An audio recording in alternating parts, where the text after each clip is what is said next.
എല്ലാവർക്കും നമസ്കാരം. ഇന്ന് വന്നേക്കുന്ന വണ്ടി ഒരു ക്ലച്ച് പണിയാനായിട്ട് വന്ന വണ്ടിയാണ്. അപ്പോൾ ഓയിൽ ലീക്ക് കണ്ടപ്പോൾ ടാപ്പറ്റ് കവറിന്റെ ഗ്യാസ്കറ്റ് ലീക്ക് ഉണ്ടായിരുന്നു. അപ്പോൾ അത് മാറ്റാനായിട്ട് ടാപ്പറ്റ് കവർ അയച്ചതാ.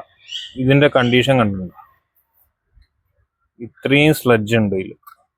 ഓയിൽ കറക്റ്റ് ടൈമിന് മാറാണ്ടും. മനുഷ്യർക്ക് ബ്ലഡ് എത്ര അത്യാവശ്യമാണോ അതേമാതിരി തന്നെയാണ് എഞ്ചിനുകൾക്കും ഓയിലും. പക്ഷെ പലരും വണ്ടി ഓടിക്കും, ഓയിൽ കറക്റ്റ് സമയത്ത് മാറില്ല. ഇത് മാറാണ്ടിരുന്നത് ഈ സിറ്റുവേഷൻ ആവും.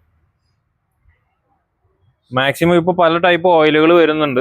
അത് സെമി സിന്തറ്റിക് വരുന്നുണ്ട്, സിന്തറ്റിക് ഉണ്ട്. ഇപ്പോൾ മാക്സിമം ഇത് 2017 വണ്ടിയാണ്. നിസ്സാര കിലോമീറ്റർ ഓടിയിട്ടുള്ളൂ. മാക്സിമം ഒരു 60,000 കിലോമീറ്ററിന്റെ അടുത്ത് ഓടിയിട്ടുള്ളൂ വണ്ടി. അപ്പോഴേക്കും ഈ അവസ്ഥയായി വണ്ടിയുടെ. ഓയിൽ മാക്സിമം കറക്റ്റ് ടൈമിന് മാറ്റാൻ നോക്കുക.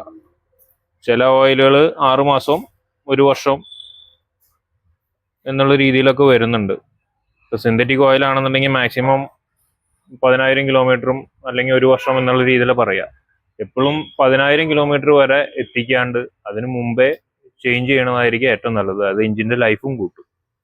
അപ്പോൾ മാക്സിമം ഓയിൽ ചേഞ്ച് ചെയ്യാൻ നോക്കുക.